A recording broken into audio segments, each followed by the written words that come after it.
everyone, this is Nikki Rowland and today I have a layout to share for Cocoa Vanilla Studio. I have gone back into the archives and I'm using the Legendary collection, which is one of the boy ones from a few years ago. I have already cut or drawn around a big circle template to cut this big circle in the green stripes. Sorry for the flashing on the video. It's sometimes when it saves it buffers. And it causes the screen to flash, but it will settle down very soon, hopefully. So I've already used the circle template to cut out this big circle or draw around this big circle and then cut it out. And I've done the same on a darker piece of wood grain paper as well. And I'm going to layer the two together. So this photo that I want to scrap today is my son in the middle of a forest, well, woods, and he was covered in mud. He had the time of his life running around at the local farm, and that was one of the photos I took that day.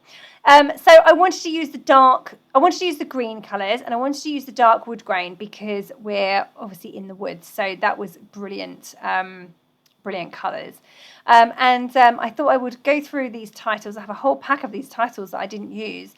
Find what would work. So I went for adventure, and I thought somehow I could incorporate that. I wasn't quite sure how. I like the diagonal lines on the circle, and I wasn't quite sure where to go with it. I was thinking that it might look quite nice where it is there, and then I came up with the idea of cutting off part of the circle. So we'll see how that goes. I also really like this this kind of subtitle, if you like, or phrase from the cut apart sheet, which says "Stay weird, stay wonderful." I've fussy cut that out and plan to use that on the layout somewhere as well. And so then I had the thought of I could cut along one of those diagonal lines of the green, and then in the end I decided to cut the brown to match as well. It kind of all looks like it's sliced off, and then my title will sit in that missing piece.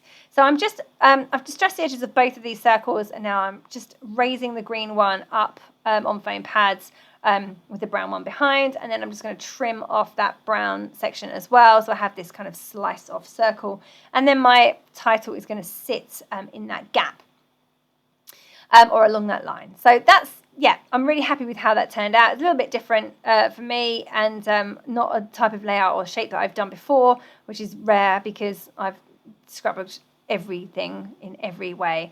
I feel that way anyway. So it's nice to come up with something slightly different. So just layered a journaling card behind my photo, and then I'm going to add a frame as well. I just played with the idea of adding stars. I'd cut out some cut file stars in white, which I thought might work, and they probably would have done, to be fair. I quite like that looking at it now, but at the time I decided not to use it. I've just brought in that frame behind the photo. It's a wood grain frame. It's from the ephemera pack, and it matches the wood grain that is in the circle behind the green circle. So that all ties in really nicely.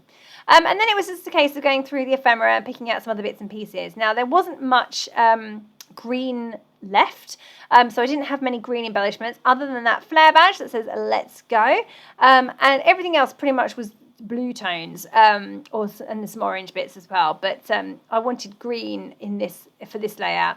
So, but I couldn't be too choosy because I didn't have very much of this collection left, although there's a whole pack of some things.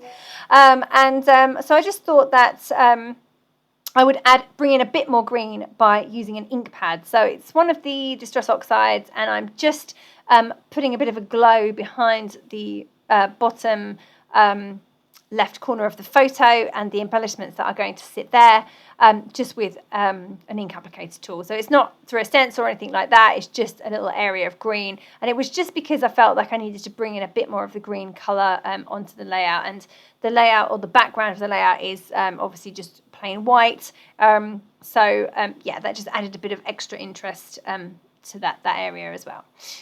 Okay, so just going to get everything stuck down. So my big circle can be stuck down, my photo can be stuck down, and then my title as well. Everything's pretty much everything is raised on foam pads, yeah, so it's all kind of coming along.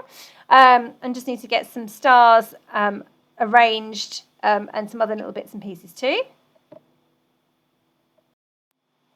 Okay, so skip forward slightly there, and I've got all my stars in place and just adding some enamel dots. Everything is stuck in place now, stuck down, so I can just finish off adding all the little kind of finishing touches really. So just some clusters of enamel dots here and there, just a few down by the bottom cluster, and then a couple diagonally opposite, because I've got a whole diagonal theme going on here. I've got the diagonal stripes, I've got the diagonal title, the diagonal subtitle, and even the diagonal grain in the wood is the same orientation. So I don't know if you noticed that on the wood grain behind, the circle behind, that's the same. The stripes match the diagonal angle of the green stripes, and on the chipboard, on the frame behind the photo as well, that's also aligned so that all the grain goes in the same direction. It just helps to bring it all together and give it some flow.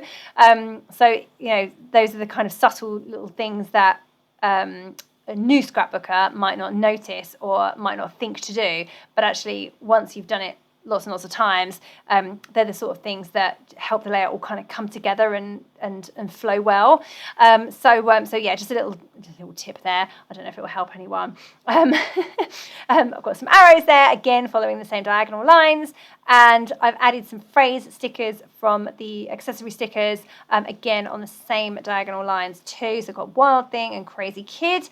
Now, not everything is in the same diagonal, because I've got my Let's Go badge and the Certified Legend rosette. They're not on the diagonal, they're just sitting on the corner. Sorry about the flashing. But I've done my journaling in the same diagonal lines as well, and added another phrase sticker down there that says Go Your Own Way. And I'm adding my splatters on the diagonal too, or opposite diagonals anyway. So yeah, there we go, all done. I hope that you enjoyed seeing the layout come together. I really, really did enjoy making it. It was really fun to use Legendary again. I can't believe how I found some in my daughter's stash. So it was nice to dig into some different stash. So yeah, thank you very much for joining me today. I hope you enjoyed the layout. Yeah, that was Niki Rowland for Cocoa Vanilla Studio.